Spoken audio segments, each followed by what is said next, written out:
Consider supporting Sonicguru Productions on Patreon for just $1 a month. Link below in the description. Hey, look, guess what? Another Iron Box podcast. Who the fuck saw this coming? Well, not us, we'll tell you that. No, because I have a frantic schedule. I'm trying to get a better schedule because I have life and a day job. So I don't have time. And then there's, not to mention, there's a 5-hour difference between me and you, and perils of the real world that prevents us from doing it. That's basically all you need to know. Yeah. Well, the audience is understanding about that. Anyway, on November 12th, aka my birthday, thank you, Sega, again, first Sonic Colors, now this. I'm spoiled. I am so spoiled. It's like they knew. It's like it was like they conjured this entire thing up just to make your day more important. Well, I stuck myself full of sushi during the day anyway, so I'm good. Anyway, the Sonic the Hedgehog movie trailer with the redesign came out. Mm-hmm. And I'm showing you it. I can't play any audio from it because there's copyright. So yeah, go link in the description, go and watch the trailer yourself if you haven't seen it yet, or if you're here, you have seen it, you want to hear our thoughts about it. First of all, I like the fact there's different footage, not just the same trailer. Yeah, I mean, that's the key thing about this is obviously for another trailer, they obviously want to try and impress people again. It's like, well, you saw the last one, here's more. I'll say this about, as we'll get into this trailer, I'll say this. The big difference here is it shows off more what the movie is actually going to be about. I think it's more truthful to what the spirit of this film is going to be. Yeah, it has to be about Sonic. I mean, yeah, we have to deal with Tom, starring James Marsden, a.k.a. Cyclops from X-Men. Yeah, well, he's that, and he was in Enchanted, and quite a few other things as well. Quite a few other things we have to deal with a CGI rodent. Yeah, so he's used to playing with something that isn't really there. Yeah, but this trailer showed off more Sonic. Mm-hmm. It's like, this is Sonic, this is what it does, and they got the attitude right. Like, he's egotistical. He has that arrogance. It's like, yeah, I'm cool. What of it? Yeah, that was the key thing about the trailer, was to really show off what this incarnation is going to be about. Because we did talk this last time, was they set up that this was going to be a slightly youthful version of him, which is, after going from Boom, which feels like that's a more older character in terms of he's still who he is, but he's slightly older. He's a bit more aware of what he does and how he acts. This one's arguably more like, well, this is still him in that, I guess, if you want to call it a point of origin film, this is going to be this is the way he's still kind of cocky, a bit impulsive, and I guess a part of the film's plot is going to be about the idea of, relying on others and the power of friendship and all that crap, Yeah, something that the Boom Rise Logo was meant to do, but didn't freaking do it. Yeah, but again, it's like they've been trying to do this in the last few years, both in games and other media, so it's nothing new. It's just how you tell it, really. Yeah. Bit more of Jim Carrey as Robotnik. You actually say Robotnik, so it's not called Eggman. I guarantee he's going to call him Eggman. Sonic is going to call him Eggman. Yeah, well, to be fair, they made it obvious because all of his machinery are egg-shaped, so there you go. Yeah, I'm not too fond of his Eggomatic, as it were.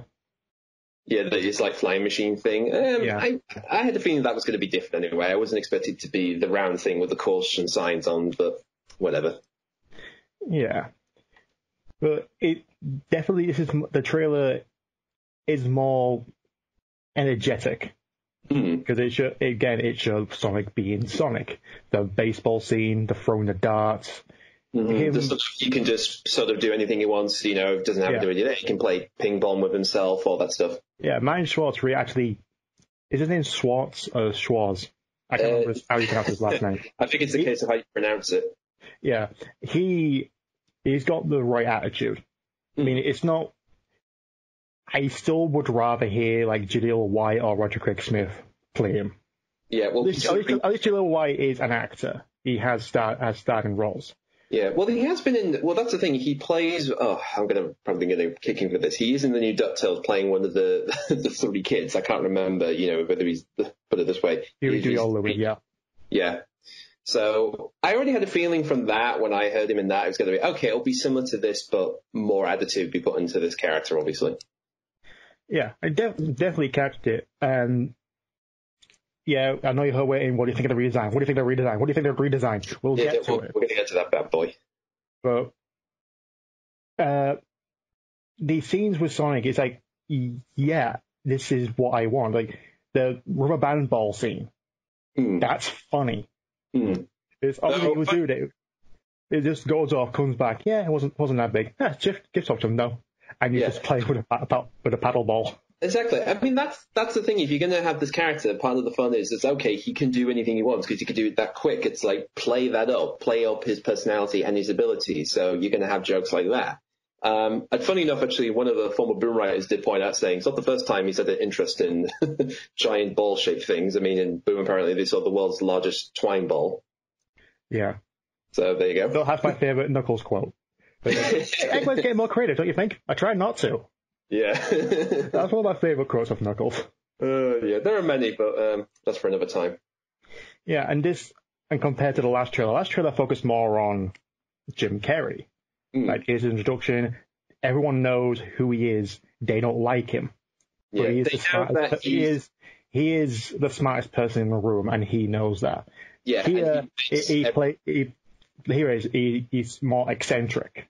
Mm-hmm. We've got his little dance sequence in his, I guess basically the truck he has, I guess that acts as both his like little command base, I guess.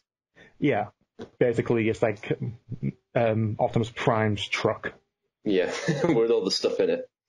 Yeah, because you keep seeing his flying machine in the back as well as all the orbs. Yeah, and Lieutenant Stone could you just call him Snively just once?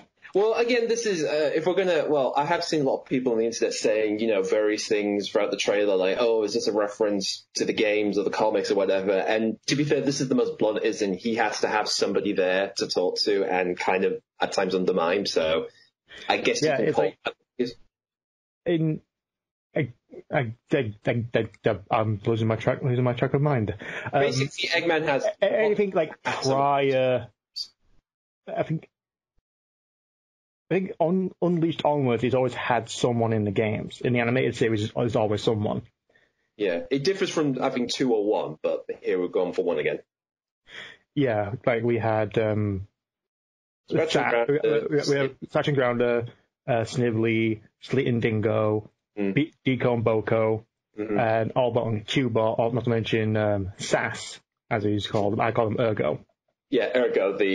He does have a number name, but people nicknamed him because he kept saying that. Yeah, his name is SA5 2H.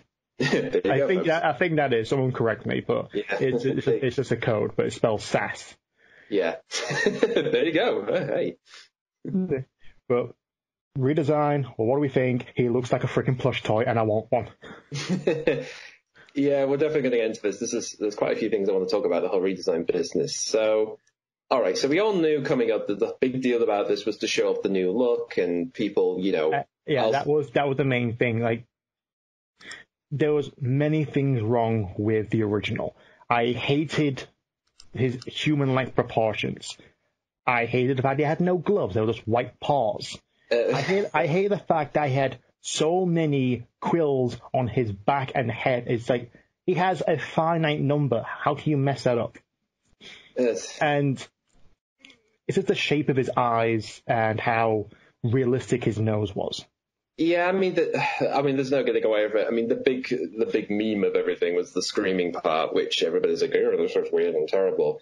I said this before, and I'll say it again. The thing with the last trailer was most of us as Sonic fans, we knew this was coming. Like, we were practically dogged finding out who's in it. We knew it was coming when we read, it's going to be a live-action animated hybrid film. Like, oh, shit, chipmunks. Yeah, exactly. So we already had that in mind that this was going to end up. I mean, the other thing I will say about the trailer is that from rewatching it a few times, I mean, yeah, it's a better trailer. It shows up more of the movie. But that said, it's still very much, I think, in places at its worst, it'll end up being like that or Hop. At its best, it wants to aim to be more Transformers in some places. Yeah. Like we say, we expected its realism, but it's like this is not what we expected. The original design, we didn't expect what people are dubbing Abomination Sonic. Yeah, well, I guess now technically you can call it a aborted movie Sonic, really. Yeah. It's Sonic. That Sonic looked like he escaped from a laboratory. Like it was genetically modified. Like, oh, we combined the Speed Force with a human child and a rodent, and this is what happened. Well, that was the thing, because that was kind of like the thing we were going on as my question last time was basically, is he from our world or from his own world? That was like one of the questions I remember asking. Is he created in our world or did he come from here? And the trailer immediately says, no, he's from his own world, Mobius, whatever you want to call it, and he ends up coming here by the power of his speed and the rings. We'll get to that later. I wonder if they're allowed to call that, because apparently I don't use Mobius or Mobians anymore. But like with everyone else, I am completely buggered, and I'm going to unlearn that for the past 25 Honestly, years. It's the case of que sera, tomato. Let's call the whole thing off. Honestly, you can call it whatever. The same with Robotnik Eggman, whatever. Same person, same world, whatever. Yeah. Well, it's called a planet, and Sonic's world. Like, I doubt they'll call the entire planet after one creature who saves Just it. you name it after one person. That's like calling the moon after Neil Armstrong. Where's the Neil tonight? Oh, Neil's over there. He's only half full. Yeah. Half Neil. These are the jokes, folks. Waning Crescent Neil. Yeah, there we go. Oh, God. That's the highlight comedy, people. Yeah. Anyway, but yeah. Again, I said this last time. The thing with the design of the last movie, the last trailer, of course, is like... Just quickly as well, Green Hill looks like fucking Green Hill. It does. I want a vacation there. Yeah, I have looked at it. I'm looking at the trailer again and looking at it. A lot of it does remind me of Generations Green Hill. It does have some of like the totem poles are taken from there, the landscape. I mean, there's a lot more detail and flourish in there, but they have all the iconic stuff you expect. Yeah. Like, there's the loops, there's the palm trees, there's the checkered stuff. Yeah, the checkered world, because that's his land, basically. Actually, one funny thing I will find out is, a couple of things to talk about is the people making behind this. One thing I did ask before, and I've been trying to find out whether Mars Planet, Sega's own VFX studio, has been involved with it. And I think this is probably their work, if anything else. If I was the same company who was working on the Cats. Okay, there you go. That's what the original one was. But you were going to say something earlier?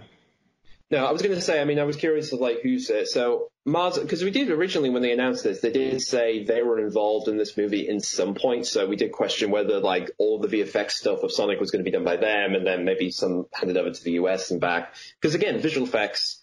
To make a long story short, I've been to a few talks recently through industry, both in York and in Manchester, all about animation and filmmaking and stuff. So a lot of the things you'll find out is when they do effects like this, they get farmed out. So it's not just one studio that does everything. It's like they'll do a certain amount of shots and then the other team will do the other shots. So like I said, if Mars Planet is involved in this, if they were involved doing, I guess, Sonic's World, both Green Hill, and I'm guessing by the last trailer, maybe Mushroom Hill or whatever part of the world we're going to see, I wouldn't be surprised if they were involved in that, is to say, well, that's our job to do that, and the other guys can handle all the live action integration stuff. Yeah, that would make sense. But we're going to move on to the biggest name drop here. Tyson Hess, that guy gets animator, the artist who did the Sonic Adventures comic, that wacky thing. I'm called Arms and Knuckles the Enchilada. That wacky thing.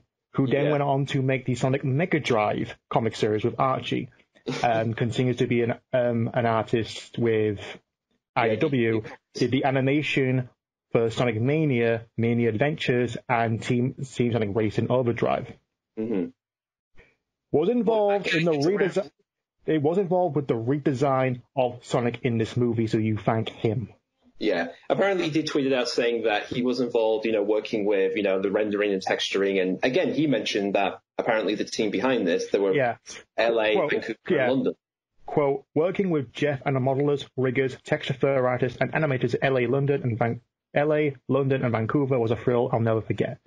Because, like I said, it's not just drawing something and animating there, it takes a while for it to... No. And again, that's the big thing people just assume would be the easy job is, you'll just put a different model. It's like, well, you have to do everything else because... Yeah, like, even though you see the front of Sonic, you still have to animate the back. So it reacts with the world around him. It's the light. I mean, the famous one is, the scene where he discovers him in the shed. You have to think, well, the light he's shining on him, that has to be accounted for. The light coming out of the windows, the shadows in the backdrop, that has to be accounted for because if you mess that up, he will look way less like he's actually there. Yeah. Dude, again, he looks like a plush toy I want. Like, just go to Build-A-Bear. Can we have a Build-A-Bear of Sonic here, please? I wouldn't be surprised if there's a tie-in with this in some way. There was one. But, yeah. I'm, like, the eyes look better. Like, they're still separate. They still have that realism. Yeah, I mean, weirdly enough, talking about this, everybody who was involved, I guess really the bitch fit that happened last time were concerned. Like, Naka-san, for instance, initially came up and, said, I feel responsible, even though it's like, mate, you were nowhere near this project when it was in the development, so don't feel responsible. And he's come back, subsequently over the development and now the release of trailer, and he's gone and saying, yeah, like, he particularly said he's not really happy with the eyes. Like, one thing I noticed, like, if you look up above, right, the gap in his eyes, they put a little wipe around just above the bridge of his nose, so they clearly... Yeah, I'm looking at it right now, it seems to be more tan, right? It's more part of his muzzle than it is actually eye. So again, it's like what they did with the hands originally. It's to infer, like, originally that's like essentially like one big eye, essentially, but it's an artistic license. Which again, ironically, the one thing I would say from the previous design was why make the hands white if you couldn't just put gloves in? But that was my only concern. I've said that before. So also the fact they didn't have any socks; he was just wearing those Puma sneakers. Yeah, which they have redesigned as well. And they look awesome. I want a pair. But Puma isn't making those, they're just for the film. Yeah. Fuck you, I want a pair of those shoes. Well, I'll put it this way, knowing our community, somebody's going to make them. Somebody's going to make their own fan-made version and sell them, so you don't have to wait too long, mate. Hopefully. And just the way the eyes animate as well, just, you see the eyebrows, they kind of curl in, curl out. Mm-hmm. He still has eyelashes. That's one thing that was one thing in the previous one. He still has a bit of like eyelashes around his eyes as well, so it's still there. But it's not horrendous either. No. Like, it's just small little things here and there, but it's like, could you look at this and not want to vomit or get a flamethrower? No? Yeah. And there you go. Yeah, oh god, well, if we're going to go down the route of intent versus result, here's my tangent, kids. Like I said, I was at the Manchester Animation Festival, which is if you want to know the best of animation coming out of the UK, go there around about November time. Free plug. But yeah, as I was there, I spent most of the time chatting to people because the trailer came out one of the days, so I ended up chatting with people what they thought about it. And particularly, I ended up talking to a lot of people who are in industry, people who do work in this field. And again, I asked them their opinion of like, have you seen the trailer? What do you think about it and stuff? And like most of them said, yeah, probably wasn't right to do that look or whatever. And change-wise, and some people still think it was a marketing ploy. Like they did this as one big joke. Can we address that basically? Oh yeah, they released the first trailer as a publicity stunt to get a reaction. Really? All that time and money and effort put into making that trailer, if it's just the trailer scenes, or if not more of the movie at the time, because you still got the models, the rigs, and the texturize and lighting you have to put in there. Was it all worth it for a publicity stunt when they could have just got a plush toy and had him talk to James Marsden? That would be a publicity stunt. This is time and money put into a trailer. Exactly. And if it was a publicity stunt, they're like, oh yeah, watch this. The Sonic fans are really angry, get really angry and ungrateful because of this. Did they really? I think they expected like a few bad words, a few letters here and there. Did they expect a freaking tsunami of hate? Yeah, this is my big tangent. Again, it's a lot of effort to do this, especially when effectively the whole deal was we're working on this version, dump it and have to do it again, which that's never an easy thing. That actually costs more money to restart a project once you're in production. And for me, the big thing I take away from this, because my biggest worry with this movie is, I said before, I don't know. I mean, from what we've done with the trailer, it looks more appealing. And now people are saying, I'm going to go watch this, but it could still be shit. I mean, let's not forget. Regardless, it's a video game movie. I think there's only been the only exceptions to this rule is Pokemon. Then again, don't count the animated ones. Detective Pikachu was surprisingly good. Yeah, and even then, people were still going like, oh, Pikachu looks a bit weird, or I'm not sure about Charizard, or Mr. Mime looks freaky. So even then, you're already passing that whole thing of how do you take something that works well as a drawing and maybe 3D in a game, but putting it into the real world, that's the challenge. Yeah, at least Pokemon took a step back. Like, they looked at they actually got the artists who did those realistic Pokemon drawings. I know they did that. And they took a step back. Okay, can we make it look like the Pokemon while still being believably real? Yeah. Then they got it right. They got that uncanny valley. They didn't dive into that. They got it just right. Like, it's believable, but at least it's fantastical. Yeah, I mean, you have to. Sonic didn't do that. They went straight to the uncanny valley of realism. Yeah, I think this is what's. I've like I said, I spent the last few days listening to people's reactions or whatever, and whether this was a good thing, a bad thing. And the couple of things that come away with this is this. First of all, if you've ever worked in the equivalent of this, I mean, making whether it be television, movies, or games, effectively you're working in a bubble for years. Like, we often hear this thing, non-disclaimer agreement, or NDA, which means you're not allowed to say what you're doing for a long time until it comes out. So effectively, you're in another world. Like, you're working on this project for so long. And sometimes it can be the thing is maybe initially you didn't like this thing, but after a while you grow to end up just accepting that's what it is. You go on and you move on. And the only time you realize whether it's a problem is when the outside world suddenly finds out about it. So again, I'm not sure whether the intent the first time around was this is design we'll want to do, whether it was designed by committee, I've heard, is apparently whether this was agreement between Sega, Paramount, or the filmmakers themselves, whether this was like to keep all three happy to an extent. That's one thing we don't know, but that does happen a lot. That does happen. You work in a bubble, and then once something bursts, then you've got all hell to play loose, as we've known. The other thing that really worries me, though, with the movie is because of the setbacks, because they've had to delay the film or whatever and all this stuff, the thing that worries me the most is, first of all, the VFX artists want to do this job. As I said, I hope they get paid and hopefully get compensated for this. Get paid time and a half for that, Jesus Christ. Exactly. I mean, we were just talking about Tyson Hesse. I mean, hell, Tyson Hesse, he must be working like buggery for Sega. You just mentioned all the stuff. It's like, God, I hope he's fed and bedded. Oh, the Adventures comic, he did it for fun. I know, exactly, but it's like subsequently, when you take something for fun, you do it as a job. It's that question of, do you end up hating the thing you love? But that's another subject. Yep, they were Christian Whitehead. Exactly. They've now formed a studio. Yeah, they have formed that, again, another project we may talk about another time. But what worries me the most about this whole thing is because of the online bitching. I've said this to so many people. Like I said, I've been out, talked to people in the industry about this. What worries me the most is because of this rampant rage-inducing anger of literally, I'm going to fall on the floor, wag my arms and legs in the air, and scream my brains out because I'm not happy. And this movie seemingly going, okay, we're going to go back and change it to make you babies happy.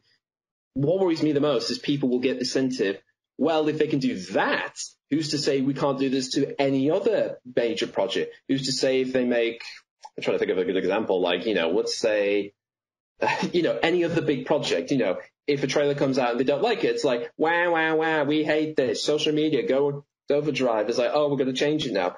And my worry is Hollywood would take that as an example to say, oh, the public know better than us, therefore we could just change it on a whim and let the people who make the damn thing suffer for it. That is my biggest worry with this film.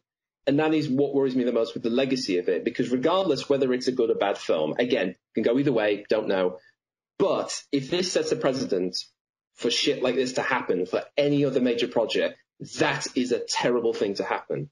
Yeah, and I'm serious. A lot of people say it's bullying. It's like, no, just basically on the one hand, a little bit of bullying. But that's the thing. It acts like playground rules. It's the equivalent. We said this before with Sonic the Hedgehog and fandom. It's like the worst part of it. It's like playground rules. It's like literally you got two sides of the group, and it's like they won't talk to each other. They're like, don't go over to him. Why? Because he's weird and he's into strange stuff. Yeah, that's one thing we discovered, especially I discovered at Summer of Sonic, especially the first couple of years, is there is so much grey area in the fandom that people just don't pay attention to it. Mm-hmm. Like I said, I could say my favorite Sonic game is Sonic Adventure, But a lot of people say, I hate that. It's a bad 3D Sonic game. But like you said, in public, it's like, you don't do that. It's like, yeah, I don't like it as much as Adventure 2. Yeah, exactly. I mean, the caveat as well with the movie, because of this whole thing, I think some people, wrong-headed people, will get the idea, well, I guess the fandoms are always like this. They're just berserk weirdos who just go apeshit about if they change one little color detail of this character. So why should we listen to them? And that's, again, another worry. So, but this could have happened. But the thing is, though, it's happened with Sonic, and it's because the director really wanted to make it right. This is not just the fanboys ranting. They could have just ignored it. The film could have come out on November 8th, and we all would have seen it or pirated it or whatever, and it would have been bombed. It would have been absolutely bombed, and we know that would happen. The irony, of course, is they didn't have to. We could have bitched and moaned. So many people bitched and moaned about many other game trailers or movie trailers or even TV shows. But the director said, "You know what? You're right. We can do better." Yeah. I will say in one good half is because of this. I mean, immediately you had outpours saying, "Oh, this is great. I hope thank you, the people behind this. I hope you did a really good job. I hope you're paid well and blah, blah, blah." So I like that aspect. That's a good aspect, I will say. The other thing I like to end off with this is like, I will be generally surprised, say, within a year's time, when the movie's out and whatever the reception is, we end up getting the equivalent like a postmortem. Like we end up getting like somebody from the film comes out and does a talk about the film, like TED Talks or whatever, and they actually go through the process, what it was like at the beginning, what we tried to do, the outburst and the changes we had to make and the developments, and whether or not they'll reveal the problems of doing that or whether it was better or worse. I'm generally interested to know how the development of this movie will be in a few years' time. But like I said, the key aspect is the trailer, as it is, does a better job of showing off it's going to be a comedy film mainly aimed for families. It does show off Sonic's abilities and the fun things you can do about it. It has more of, Jim Carrey just prattling around because that's what you get into playing Egomaniac. And again, I can say that's all good. But again, that's my deep worry, is that this will be a root problem, that if we don't address this problem of the bitching, thinking it's got, ideally because of people going apeshit on the internet, thinking they can make a change in the wrong way, that is something I don't want to encourage. I really mean that. I do not want this to be, I don't want another scenario like this happening again. Because the same thing kind of happened when TMNT was coming out, the Michael Bay produced one. Yeah, but again, they didn't care. They still released it. No, I mean that's the thing. I let that go because at the end of the day, it's basically whether the film's good or not. I mean, the worst thing could be is a film people forget. Because let's be fair, people don't want to talk about failures. They forget the flops. They forget the average. They just go. It's better not to forget the failures. That's why you learn from the mistakes of the past. That's true, but people will forget the ones that are. It's like, well, what was the big deal? Whatever, move on. That's arguably, like I said, that's the worst the movie can be. It's going to be just in one ear out the other, and at the end of the day, all we'll remember is the bitching, which. Again, that worries me the most. But yeah, you think Sonic the Hedgehog 4, you think of that freaking boycott. Yeah, I mean, oh god. Well, let's just wrap this up, shall we? Yeah. I'll end with this actually. Put it this way: you remember when Solo came out and everybody was trying to say boycott it because Last Jedi, Kathleen Kennedy, feminism, all that shit. And I was actually they forced two actors off social media. Yeah, that was bollocks as well. But here's the funny thing. I was at a talk last year where one of the ILM guys were there talking about a sequence they worked on, and he did mention like the changeover from Chris Miller and Phil Lord to Ron Howard and, how they designed the train sequence essentially. And particularly what interested me, I asked him the question, did that affect you? Did that affect you in any way? And he said, no, it didn't. It didn't stop us from doing the job. In fact, what made me laugh the most is because he does these talks and show clips of the film, it actually gets people who acted like they didn't want to watch it go like, oh shit, I should go and watch it now. So, if anything else, people are fickle. People can be fickle and they can change their minds very easily. So, if anything else, like I said, I mean, when this film comes out in February, I mean, obviously we're going to see it now. And like I said, it won't destroy Sonic for me. It won't. I mean, regardless of the change, it will not. It may or may destroy any prospects of sequels, but that's neither here nor there. Yeah. But so at the end of the day, I would say this. You ranted, you raved, you got what you want, it looks better, you all like it. Go and give your money, show your support, saying thank you, animators. But don't think you can get away with this with everything else. Yeah, if they're gonna... if they're gonna do the Super Mario, like the Legend of Zelda movies, like, oh, Gandalf's hair should be longer. Yeah, so trust me, like I said, you can have a complaint and be civil, or you could just be a baby. And quite frankly, I'd rather listen to the person that wants to sit down and discuss it than someone literally screaming their brains out. Movie comes out February 14th, 2020. Hope we'll discuss Sonic movie again after we see it. Yeah, so the saga ain't over yet. The saga ain't over yet.